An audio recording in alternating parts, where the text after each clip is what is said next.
presented by Private Internet Access.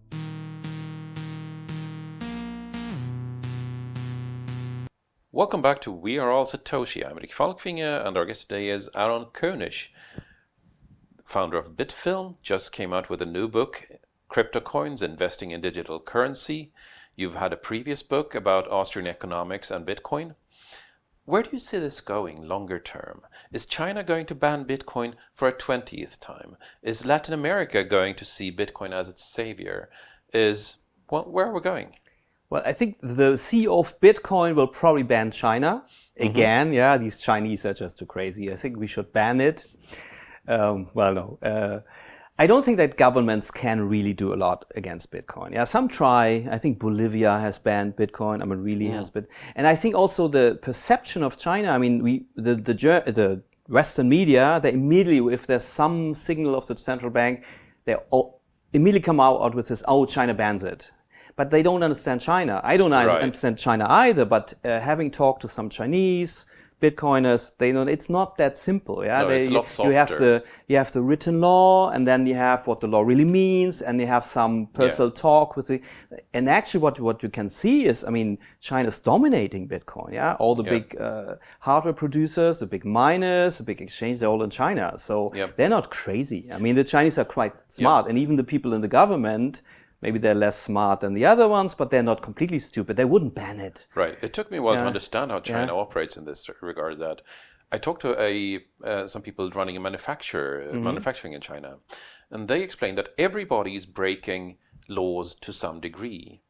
And there's always governmental inspectors coming. And the system works like this, that you need to bribe them. And the more you break the laws, the more you need to bribe them.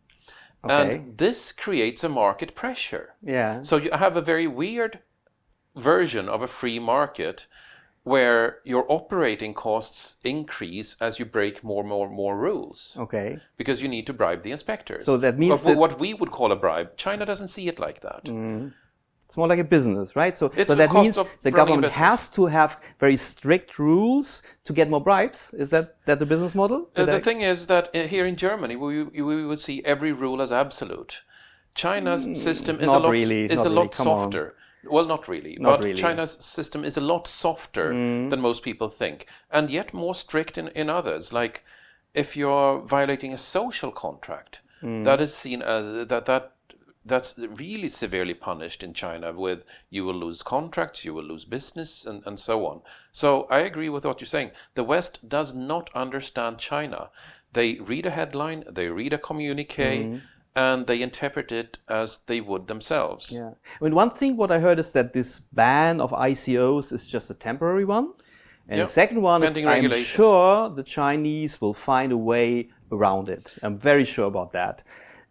Because the Chinese, of course, they want to make money, they want to invest, and I had a very good talk with a Chinese Bitcoin activist in London. She was absolutely free market. She was the most free market person in the audience. She said, all these rules, and who needs regulation? She was great. And I'm pretty sure that ICOs in China will still be big. Yeah? Oh, absolutely. Cryptocurrencies will be big. And it's not like China doesn't want venture capital for its startups. Anybody can see that. I can see them wanting to regulate it. So they're putting a ban in place, pending regulations that are coming really soon or something like that. Otherwise, like you say, people will just start skirting it. I even heard the theory that some high politician in China wants to buy Bitcoin. He wants to buy it cheaper. So he came out with the news. So the price would drop and he could buy it cheaply. And maybe the guy from JP Morgan had the same interest. He wanted to lower the Bitcoin price with a silly, press release or whatever he did to buy some Bitcoin. Well, that's one theory. It's not. I don't know if it's true, but you never know. Fair enough. So where are we 5 and 10 years from here? The Bitcoin price will be $108,753.27. On what date? On the 27th of April, 2028.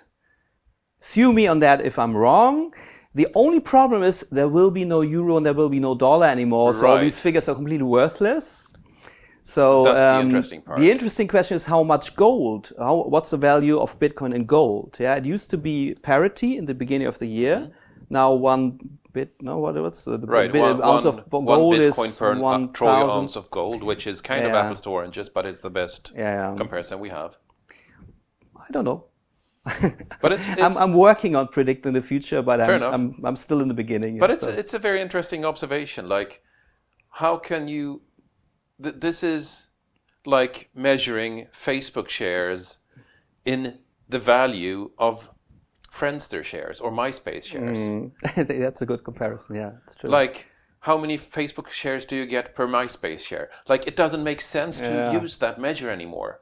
As in how many US dollars it makes you sense get. now, of course. Everybody, I mean, in the beginning, in 2002, when the euro was introduced as cash, every German would still calculate in German marks. That's completely natural. Nobody does that anymore, and it will really give you a time, because when you think that coffee will cost you 7 marks, it's just ridiculous. So you don't want to know that, yeah? It's and at the moment, everybody still calculates in euro, on dollars, whatever. But in 10 years, we will probably have to explain to our children what the euro was, right? Oh, that's interesting. There's funny story of, haha, really? They believe it? Come on. No, Daddy, I don't believe this silly story. It can't be true. Yeah? So which is falling fast first, the euro or the dollar? The dollar. The euro. Even though the dollar has so much higher structural problems, but is also backed. But like you say, it's also backed by. They have a stronger army, and they have a tougher military. And it's kind of. I mean, of course, the US is also like way too big to work. Yeah, it's just. I don't like big states. Yeah? I don't like states that much at all. But if a state, it should be a small state. I think Liechtenstein has a good size. Well, all empires fall. Exactly. History is brutal on that point. All empires collapse, usually because they overstretch. Yeah, I think. I mean, the EU is not an empire, just a disaster. It's just a bureaucratic colours that doesn't work at all, and of course that will collapse first. Right. Yeah? It was lovely as the idea of tying economies together to prevent war. It should be one big free market. That's what it should be, and nothing else. No Brussels, no government, no rules, no regulations. Just a big free market where people can move freely, where money can move freely. No, the full freedoms customs. are lovely. That's it. Yeah, that's what I'm absolutely for. And then inside that big free market, I would like to see free private cities. Yeah, where we have as a citizen, you are a contract partner, and there need to be people who manage it. Yeah, like of course. I'm not. Zones? Let's see. I think free private cities is the correct word. I mean, something hasn't existed yet, but I think we need it. Yeah, of course, much closer to as Hamburg. I'm from Hamburg, and Hamburg was always a free city, and they always made business with everybody. And it was always a democracy, never belonged to any kingdom. And then they made that big mistake to join the German Empire. They had a 100% silver-backed currency. It was a really free city. And then they made the really bad mistake to join the German Empire, and I think we should really change that. And I'm very much in favor of a free private city of Hamburg, and that in every citizen has a contract to the managers of the cities, so to make sure that there's no crime, and that immigration is somehow regulated in a sensible way.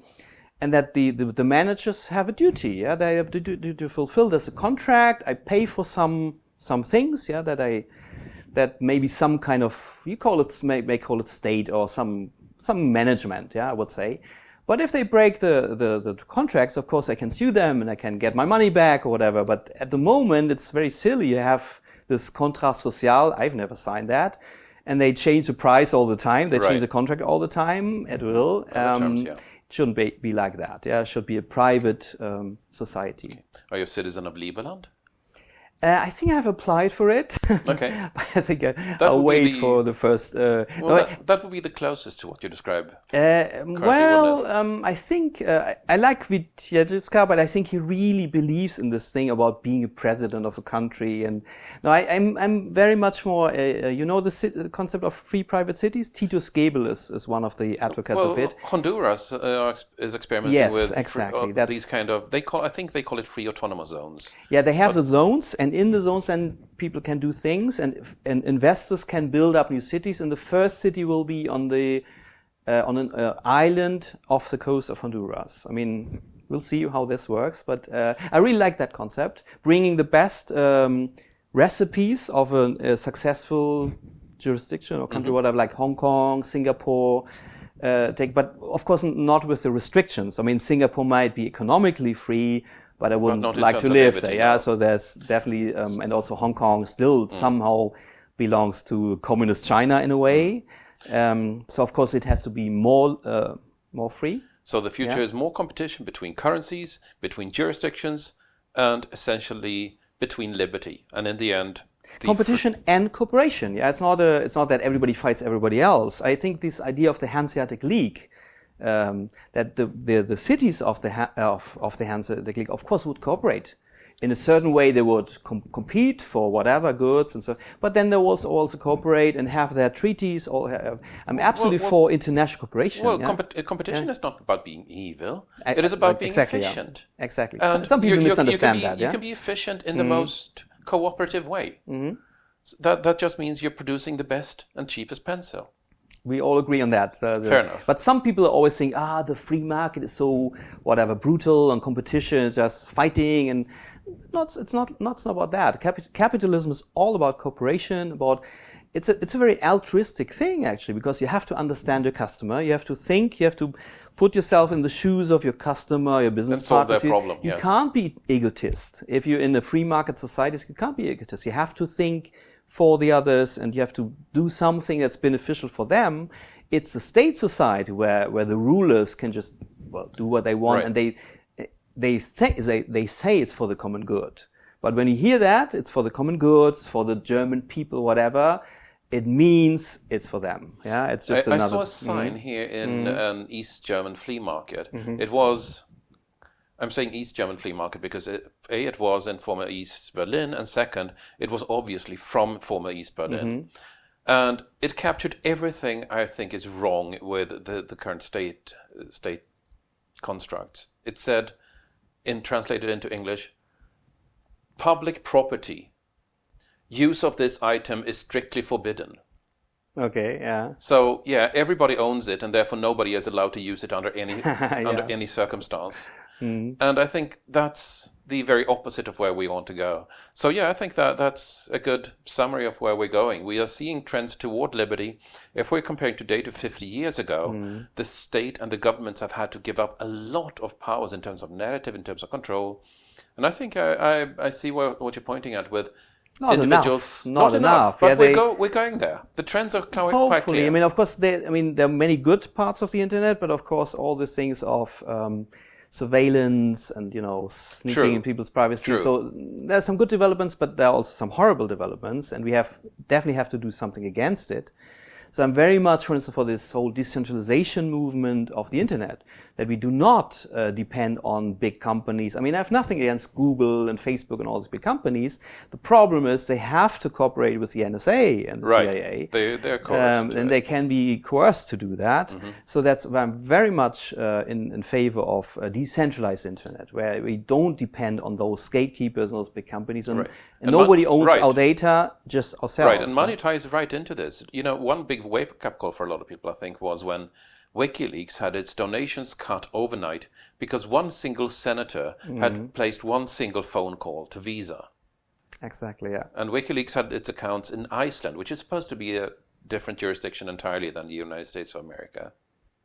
And yet this happened. Yeah, and it was a boost for Bitcoin back then, yeah? It was. 2011, I think, yeah? It would have been, yeah. Okay, so we're seeing liberty play out. At the same time, states are pushing back. That's pretty much like what we saw in the Middle Ages, isn't it?